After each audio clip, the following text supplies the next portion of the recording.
আমি আব্দুর রাজ্জাক বিন ইউসুফ ধর্মীয় লোকের কারণে, নেতা মাওলানার কারণে চাঁপাইনবাবগঞ্জে বক্তব্য দিতে আসতে পাবো না বেটা। মনে করো কি তুমি আমি তোমার গ্রামের ছেলে হতে পারি? তুমি কোন সাহসে বক্তব্য বন্ধ করো? এই চাঁপাইনবাবগঞ্জের মাটিতে যে কোনো বিষয়ে আমি তোমার ঘুঘুরা তুলে দিতে প্রস্তুত আছি।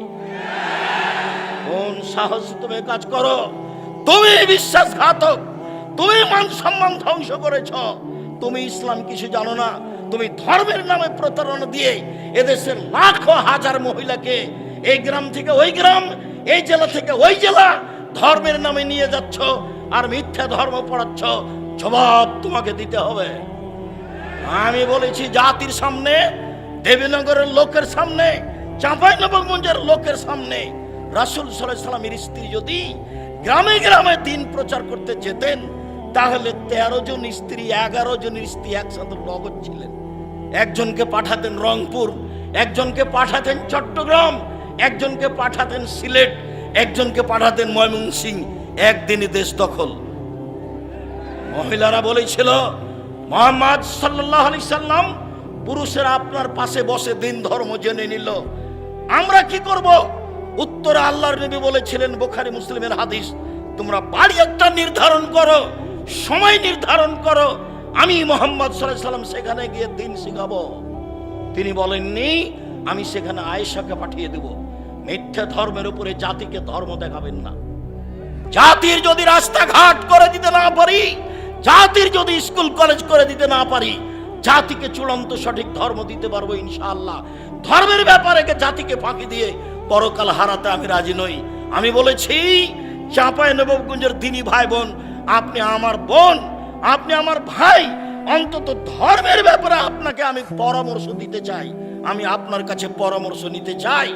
আপনি এভাবে বলবেন মহিলা মানুষ হয়ে প্রোগ্রাম করতে গিয়ে, বুবু শাড়ি পরে নামাজ পড়লে বুবু ল্যাঙ্গট পরতে হয়, বুবু নইলে মাটি অভিশাপ করবে, ধর্ম তোমার বাপের সম্পত্তি।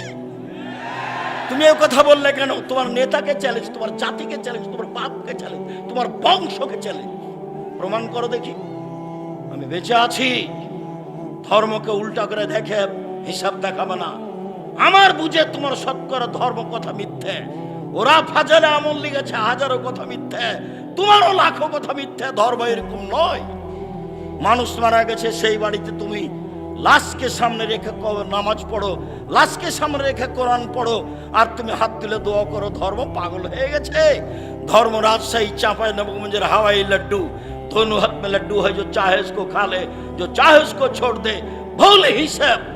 তোমাকে, তোমার লোকজনকে, তোমার সবকিছুকে এই মিথ্যা ধর্ম থেকে ফিরে আসতে হবে। একদিনের জন্য বেঁচে থাকলে সঠিক পথে বেঁচে থাকার চেষ্টা করি। আমাকে দেশ দখল করতে হবে এই জিম্মেদারি দেওয়া হয়নি। বহু নবী দুনিয়া থেকে চলে গেছেন, একটা মানুষে হেদায়েত হয়নি। বুখারী মুসলিমের একটা হাদিসে এসেছে, আল্লাহর নবী বলছেন, আমার সামনে একজন নবী পার হলেন, তার সাথে একজন লোক আছে, মানে ওই নবী সারা জীবন দাওয়াত দিয়ে মাত্র একজন লোক হেদায়েত হয়েছে। তিনি বললেন, আমার সামনে দিয়ে আর একজন নবী পার হলেন, দেখলাম তার সামনে তার সাথে দুইজন লোক আছে, মানে ওই নবী সারা জীবন দাওয়াত দিয়ে মাত্র দুইজন লোককে হেদায়েত করতে পেরেছেন। আল্লাহর নবী বলছেন, আমার সামনে দিয়ে একজন নবী পার হলেন, লাইসা মাহু আহাদুন, তার সাথে কেউ নেই। তার মানে ওই নবী সারা জীবন দাওয়াত দিয়েছেন, কেউ হেদায়েত হয়নি। তাহলে কি তিনি বিচারের মাঠে পরাজয় হবেন? জি না, সত্যই যথেষ্ট পরকালের জন্য, ন্যায় পরায়ণই যথেষ্ট পরকালের জন্য। আর একটা কথা, কোরআন মাজিদ আছে এখানে,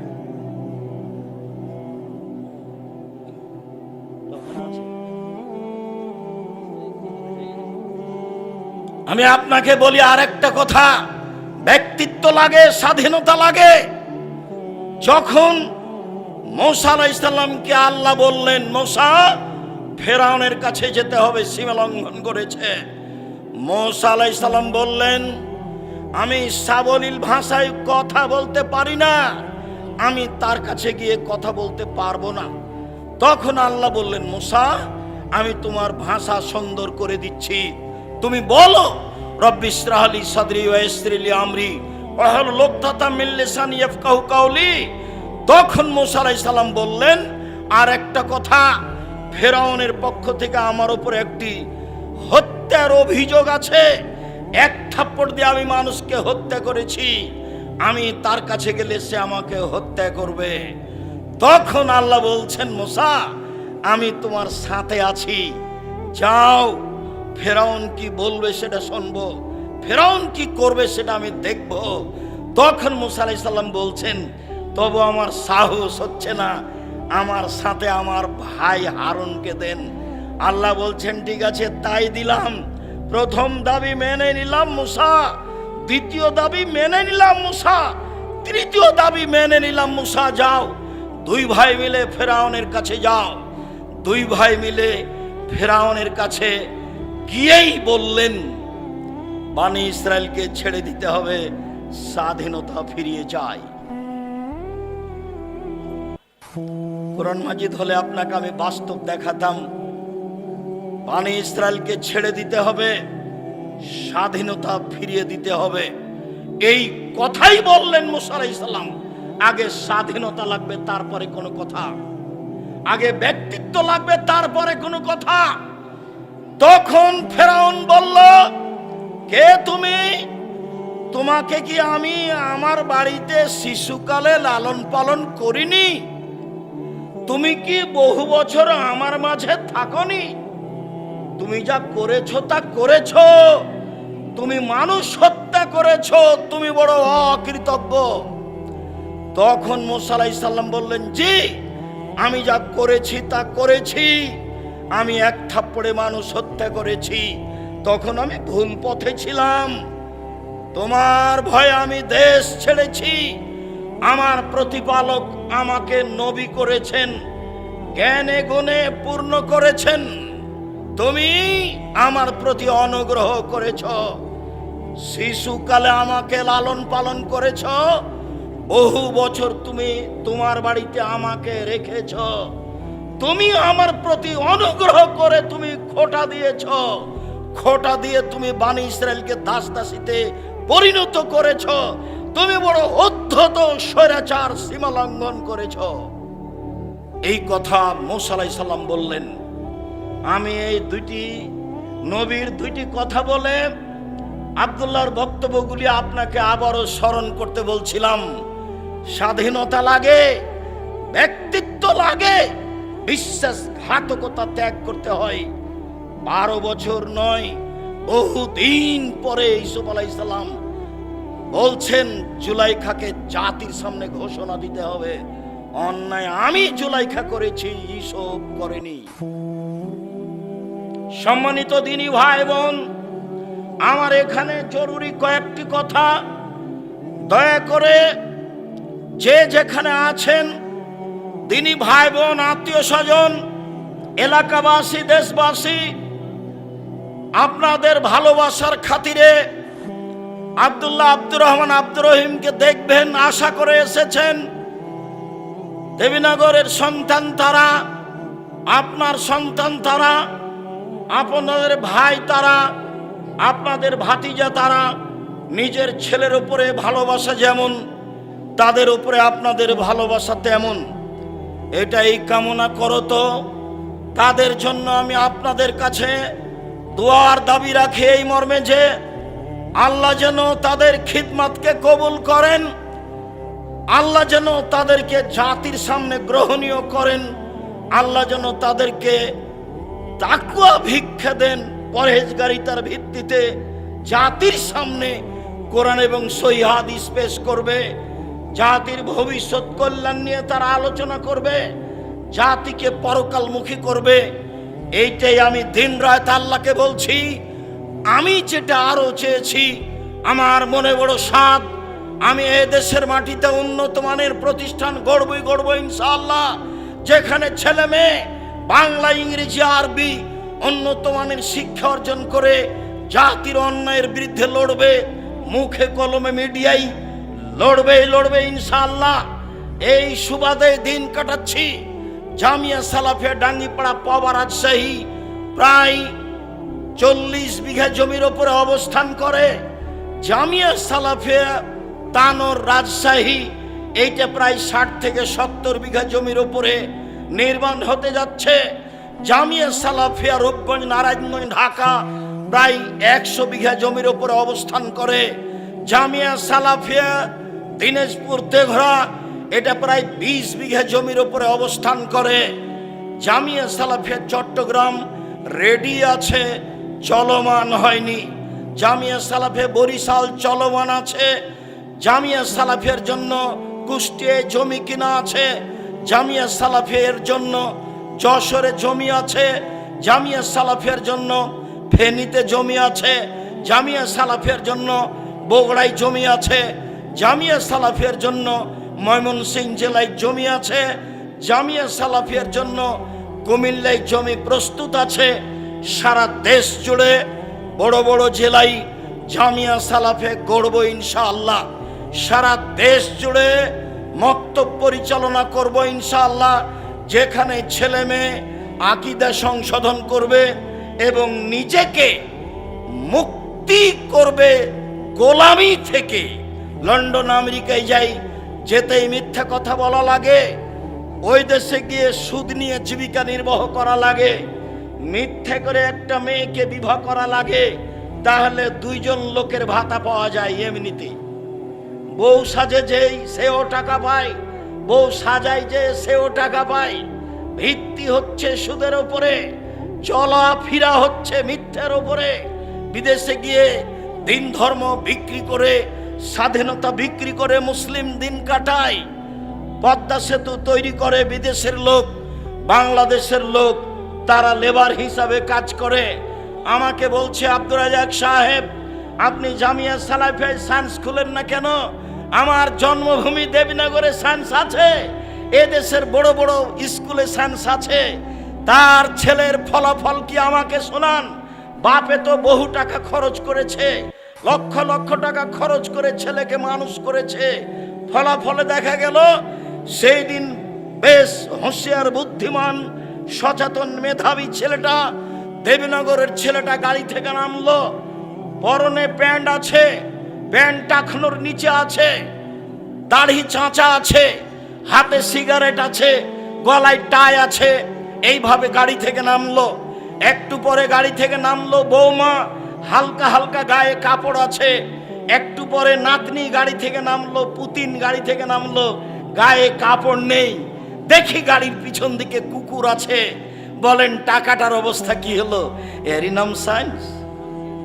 এবার আপনি দেখতে পারেন, বাড়ি যান ঢাকায়, ঢাকায় আপনার ওই পিজি হাসপাতালে ছেলে প্রতি মাসে 3 লক্ষ টাকা মাসে বেতনে চাকরি করে। প্রেসক্রিপশন ওই কোম্পানি লিখেছে, যে কোম্পানি তাকে টাকা দেয়। ও জানে এর চেয়ে ওষুধ ভালো আছে। ও তো শয়তান, ও একটা আস্ত শয়তান, ও একটা প্রতারক। আপনারা বাপ মা প্রতারক। আপনি আপনার ছেলে মেয়ে কবর দিয়েছেন। এই জাতি অশিক্ষিত, এই ব্যক্তি অশিক্ষিত। এই ছেলে মেয়ের কি উপকার করতে পারে? আমার নামে 5,000 কোটি টাকার মামলা হবে কেন? আমি ঠাকুরের কি করেছি? ঠাকুর বলেছে, ও কালিমা তোমার আকাশ, ও মা তোমার বাতাস। আমি বলেছি, ও ঠাকুর তোর বাপের আকাশ, কালিমার বাপের আকাশ। ঠাকুর জাতির শত্রু, ঠাকুর বাঙালির শত্রু, ঠাকুর জাতির শত্রু, ঠাকুর বাঙালির শত্রু, ঠাকুর ঢাকা বিশ্ববিদ্যালয়ের শত্রু, ঠাকুর বাংলা ভাষার শত্রু। আরে ঠাকুর হলো ইংরেজদের দালাল। যেদিন আমি মুসলিম ইংরেজদের নির্যাতনে জেলে আছি, সেই দিন ঠাকুর লন্ডনে থাকে। এর নাম ঠাকুর। ঠাকুর সবচেয়ে বড় বদ মানুষ এই বাংলার ইতিহাসে। ভারতের পাতায় সবচেয়ে বদ মানুষ এই ঠাকুর।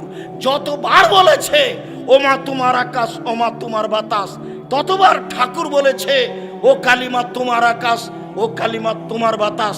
আমি আব্দুর রাজ্জাক বিন ইউসুফ, আমার ছেলে মেয়ে এই গান পড়তে পারে না, অসম্ভব। আপনার মতো কাপুরুষের সন্তান পড়তে পারে, আপনাকে আমি শিক্ষিত মনে করি না। আমি যে অশিক্ষিত, আপনি এই কথা আমি আজ থেকে না 30 বছর আগে বলেছি।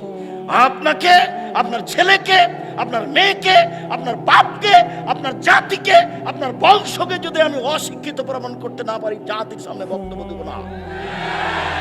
নতুন এই কথা বলিনি, বাংলার মাটিতে 30 বছর থেকে বলে আসছি, বিদ্যা কাকে বলে আগে নিচেকে জানতে হবে, তারপরে বাচ্চাকে বিদ্যা দিতে হবে। আপনার বাচ্চা বিদ্যাইটা বুঝতে পারলো না। বলেছি আমি 71 সাল থেকে নিয়ে এখন পর্যন্ত কোন শিক্ষিত মানুষ শিক্ষামন্ত্রী হয়নি এদেশে। যাওয়ার সময় থেকে একটা বই সাথে নিয়ে যাবেন, বইয়ের নাম হচ্ছে শিক্ষা বনাম জাহেলিয়াত। আপাতত 1 থেকে 10 পর্যন্ত বিদ্যা নাকচ করা হয়েছে, নিয়ে যাবেন সাথে। বইয়ের নাম হলো শিক্ষা বনাম জাহেলিয়াত। আরে বেগম রোকেয়া শিক্ষিতা মহিলা হলো কিভাবে? অবাক কথা। সেদিন চাঁপাইনবাবগঞ্জ ট্রেন স্টেশনে কথার কথা, যারা চাঁপাইনবাবগঞ্জে পরহেজগার মহিলা হজ করতে যাবে, তো স্টেশনে গেছে, তখন স্বামীকে, দেবরকে, ভাসুরকে বলেছে যে একটু পর্দার ব্যাপার, আমরা এখানে ট্রেন স্টেশনে বসে আছি, তোমরা একটা চাদর আমাদের গায়ের উপর দিয়ে দাও। এবার ট্রেন স্টেশন মাস্টার পাশ দিয়ে হাঁটছে প্ল্যাটফর্মে, আর বলছে কি ব্যাপার, কিসের বস্তা এগুলি? লাথি মেরে মেরে দেখছে কি ব্যাপার, কিসের বস্তা এগুলি? বেগম রোকেয়া নিন্দা করছে আপনাকে। বেগম রোকেয়া শিক্ষিতা মহিলা হলো কিভাবে? আপনি তার বইটা পড়ে দেখেন, থুথু দিতে হবে। আমি বললাম ও কাজী সাহেব, আপনার যে খাতার বিবাহ স্টেশনের জন্য আছে, ওইটাকে আমি টয়লেট পেপার হিসাবে ব্যবহার করা পছন্দ করি না। কেন? ওতে 4 জনের সাক্ষী আছে, 4 জনের সাক্ষী জেনা প্রমাণ করা লাগে। জেনা প্রমাণ করতে কয়জন সাক্ষী লাগে? 4 জন। তো বিবাহতে তো আল্লাহর নবী 2 জনের কথা বলেছেন, তো এটা কি জেনা প্রমাণ করছেন না বিবাহ? তো বলেন তো আপনার খাতা খান কেমনে চলতে পারে, কিভাবে চলতে পারে? মানে আব্দুল্লাহ যেটা বলল সব কিছুই মিথ্যার উপরে চলছে, সব কিছু। যেটা আমি বলেছি আমার দেবনগর জন্মভূমি গ্রাম হিসাবে, যে দেখো ডুলি বিবি প্রথা এমন ভাবে ভুলে যেতে হবে, ডুলি বিবি শব্দটার মুখের উপরে পেশাব করে দিতে হবে। আজ থেকে নিয়ে 20 বছর পরে কোনো ছেলে কোনো মেয়ে যদি বলে ডুলি বিবি, তাহলে আরো 5 জন যেন বলে ডুলি বিবি কি গো, ডুলি বিবি কি, তার মানে কি, এটা যেন বলে, এমন ভাবে ভুলে যেতে হবে। মারিয়াম জন বলছে নাসিয়া মানসিয়া, আমি জাতির অন্তর থেকে মুছে যেতে চাই। আহারে ছি ছি ছি, আমি মারিয়াম, আমার বিবাহ হয়নি, আমার স্বামী নেই, আমি জেনাও করিনি, আমি ঈশাকে জাতির সামনে কি দিয়ে বুঝাবো? আমি ঈশাকে জাতির সামনে কি দিয়ে বুঝাবো? আমি যখন ঈশাকে নিয়ে গ্রামে গেলাম, গ্রামের লোক ঠিকই বলল ছি ছি ছি ছি ছি, তোমার মা কত ভালো মানুষ, জেনা করেনি। আরে তোমার বাপ কত ভালো মানুষ, কোনোদিন জেনায় লিপ্ত হয়নি। আর তুমি তার মেয়ে জেনা করেছ, অবৈধ সন্তান কাঁধে করে গ্রামে নিয়ে এসেছ। আগে এই বাক্য বলেছিলেন মারিয়াম, আল্লাহ কুনতু নাসিয়া মানসিয়া, আমি এমন হতে চাই, মানুষের অন্তর থেকে মুছে যেতে চাই, মানুষ যেন কেউ না জেনে মারিয়ামকে। ডুলি বিবি তেমন শব্দ ভুলে যেতে হবে। যদিও আমি বলেছি চাঁপাইনবাবগঞ্জ জেলার বিবাহের শুরু থেকে শেষ পর্যন্ত একটা কাজও জায়েজ নয়, আমার জানা অনুপাতে একটা কাজও জায়েজ নয়। এখন নতুন কোনটা হলো নাকি মৌলানা খাড়গাঁয়ের মৌলানা, নামটা এখন ভুলে যাচ্ছে, আমার চাচাতো ভাইয়ের বিবাহ পড়ালেন, বিবাহ পড়ে বদরের আব্বা, বিবাহ পড়ানোর পরে বলছেন যে উঠো উঠো উঠো 2 রাকাত সালাত আদায় করো, উঠো 2 রাকাত সালাত আদায়। বিবাহ পড়ানোর পরে 2 রাকাত সালাত আদায় করতে। আর এখন বলছে বিবাহ পড়ানোর শেষে বলছে দাঁড়িয়ে বলো ওয়ালিমা, ওয়ালিমার দাওয়াত, ওয়ালিমার দাও। আরে বাসর রাতের সকালে হবে ওয়ালিমার দাওয়াত, বিবাহ পড়ানোর পরে ওয়ালিমার দাওয়াত হয় কি করে? বিবাহ পড়ানোর পরে কেউ কি দোয়া পড়তে হবে কারো জানা নাই। আন্ধা কো আন্ধা পড়াতা হ্যায়, ধর্ম এমনিতেই চলছে। সম্মানিত দিনী ভাই বোন, আমি আপনাদের এখানে যেটা বলতে চাইছি, এই দেশে দুর্নীতি, শয়তানি, ধোঁকাবাজ, রাহাজানি, লুটতরাজ, অবিচার, মারামারি, অন্যায়, পাড়া প্রতিবেশীর সাথে দুরাচার, এইসব গতিবিধি জোরালোভাবে শক্তি প্রয়োগ করে কলা কৌশলে বন্ধ করতে হবে। এইসব কলা কৌশলে বন্ধ করতে হবে। সম্মানিত দিনী ভাই বোন, আমি এখানে কয়েকটি হাদিস, কয়েকটি আয়াত আপনাদের পেশ করি। পেশ করার পূর্বে বলে, এই ছেলে, দেখাতে চাচ্ছেন, পয়সা দেখাতে চাচ্ছেন? জি না, ভুল হিসাব, সিদ্ধান্ত পরিবর্তন করতে হবে। আপনি মেয়ে মানুষ, ঢং ঢং করে এসেছেন গল্প করতে করতে, আবার ঢং ঢং করে চলে গেলেন। চলে গেলেন কেন? আমি তো আপনার জন্য এসেছি, আমি তো আপনার জন্য এসেছি। আব্দুল্লাহ তো আপনার জন্য এসেছে, আপনি চলে গেলেন কেন? বাইরে 4-5 জনের সঙ্গে গল্প করছেন কেন? মহিলা মানুষ, আপনার লজ্জা হয় না? ও আপনার ভাই, কে বললো ওটা ভাই? আপনার চাচাতো ভাই। আপনি চাচাতো ভাইয়ের সাথে গল্প করেন কি করে? কিসের তাহাজ্জুদ দেখান আপনি, হজ দেখান আপনি, বোরখা দেখান আপনি? এই নোংরামি, এই শয়তানি, এই বেহাই ত্যাগ করুন। সম্মানিত দিনী ভাই বোন, এগুলো হলো পশু প্রাণীর কাজ, গরু ছাগলের কাজ, কুকুর শ্রেণীর কাজ। আল্লাহ তাআলা বলেন, বুঝে না ওরা, অন্তর আছে বুঝে না, দেখেও দেখে না ওরা, চক্ষু আছে দেখে না, শোনেও শোনে না ওরা, কান আছে শুনে না। উলাইকা কাল আনাম, তারা পশু প্রাণীর মতো, তারা গরু ছাগলের মতো, তারা কুকুর শ্রীগেলের মতো, ভালো মাজাল বরং তার চেয়ে খারাপ। এই কথা আল্লাহ আপনাকে বলছে। আমি তো কোরআন হাদিসের কথা আপনার সামনে বলতে এসেছি। আপনি কেন ওখানে গিয়ে বসে থাকবেন? থাকবেন কেন? আপনি মাথায় টুপি দিয়ে দোকানের সামনে ওই বেঞ্চটাতে কেমনে বসে থাকেন? ওখানে ল্যাংটা মেয়ে নাচে, আপনি দেখে চক্ষু ঠান্ডা করেন, কলিজা ঠান্ডা করে, মনটা সাওয়াত করেন। জান্নাতের মেয়ে ভোগ করতে চান? জান্নাতের মেয়ে কি পড়ে আছে? আপনার স্বভাবই খারাপ, আপনার খাসলত খারাপ, আপনার অভ্যাস খারাপ, যার কারণে আপনি মাথায় টুপি দিয়ে দোকানের সামনে টিভিতে বসে থাকেন। এই যে আমি বলে গেলাম, আমার তো এটা জন্মভূমি দেবীনগর। বলি, দেবীনগরের যত দোকানে টিভি আছে, ল্যাংটা মেয়ে নাচে, এর সব উপার্জন হারাম, সবই হারাম, সবই হারাম। দেখি কোন মায়ের বেটা কথা এভাবে উল্টে ধরতে পারে। এই যে বলে চলে গেলাম। উমামা বাহেলি রাদিয়াল্লাহু তাআলা আনহু বলেন, রাসূল সাল্লাল্লাহু আলাইহি সাল্লাম বলেছেন, পৃথিবীর মানুষ লা তাবেহুন্না, যারা গান বাজনা করে নাচে, তাদের ব্যবসা করো না, তাদের বিক্রয় করো না। ওয়ালা তাশতারুহুন্না, তাদের ক্রয় করো না। ওয়ালা তুআল্লিমুহুন্না, মেয়েদেরকে গান বাজনা শিখিয়ে দিও না। ওয়াসামানুহুন্না হারাম, এদের উপার্জন হারাম, এদের মাধ্যম হারাম, এদের সব কিছু হারাম। গান বাজনার কারণে, বাদ্যযন্ত্রের কারণে জাতির উপরে 3টে বিপদ নেমে আসবে। 1, ভূমিকম্প হবে। 2, আকার আকৃতি পরিবর্তন হবে। সন্ধ্যায় থাকবে মানুষ, সকালে হবে শোর। সন্ধ্যায় থাকবে মানুষ, সকালে হবে বানর। 3, সমস্যা নেমে আসবে। গান বাজনার কারণে, মেয়েদের নাচের কারণে, মদ পান, বিড়ি তামাক, জর্দা, সিগারেট, গুলের কারণে 3টে বিপদ নেমে আসবে। 1, ভূমিকম্প হবে। 2, আকার আকৃতি পরিবর্তন হবে। সন্ধ্যায় থাকবে মানুষ, সকালে হবে শুকুর, শোর, একবারে হুবাহু শোর হয়ে যাবে। সকালে হবে বানর। 3, সমস্যা নেমে আসবে। মাদ্রাসায় মারামারি, মসজিদে মারামারি, হিংসা বিদ্বেষে ভরা। দেবীনগর ঈদগাহের মাঠ আমি অন্তত 10 বার পরিবর্তন করতে চেয়েছি। বলেছি চলেন আশেপাশের বাড়ি কিনে নিয়ে এটা বড় করি।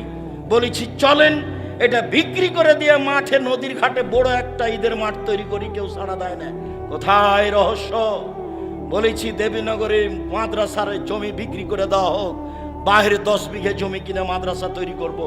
কোথায় সমস্যা আমি বুঝতে পারি না। সমস্যা নিয়ে আপনি দুনিয়া থেকে চলে যান, এভাবে থেকে যান। কেন আমি এভাবে আগাতে পারি না? আপনি চান না যেই যায় আমার সামনে সেই বলে নিজের জন্য তো কিছু করেন না, যা দেবীনগরের জন্য তো কিছু করেন না, চাঁপাইনবাবগঞ্জের জন্য তো কিছু করেন না। আমি টিকতেই পারি না, তো আমি করব কি? আমি তো এখানে টিকতেই পারি না। আমি যদি কালকে ঈদের মাঠে দেবীনগরে উপস্থিত হই, বড় বড় হুজুর তারাই নাকি ঈদের মাঠে কথা বলবে, তা আমি তো ওখানে পুঁটির মাছ ফেমসা, তা আমি আর কি করব? ও হিসাবই করে না, পড়তে না জানে বলছে ও ইমাম, তা আমি কি করতে পারি? করো যাও। এই তো অবস্থা আমি দেখতে পাচ্ছি। আমার এখানে হিংসার কিছু নেই, আপনি মনে কিছু নেবেন না। আপনার উপর আমার ভালোবাসার অভাব নেই। কি বলতে চান কালকে ছেড়ে চলে যান, বাকিটা আমি দেখবো ইনশাআল্লাহ।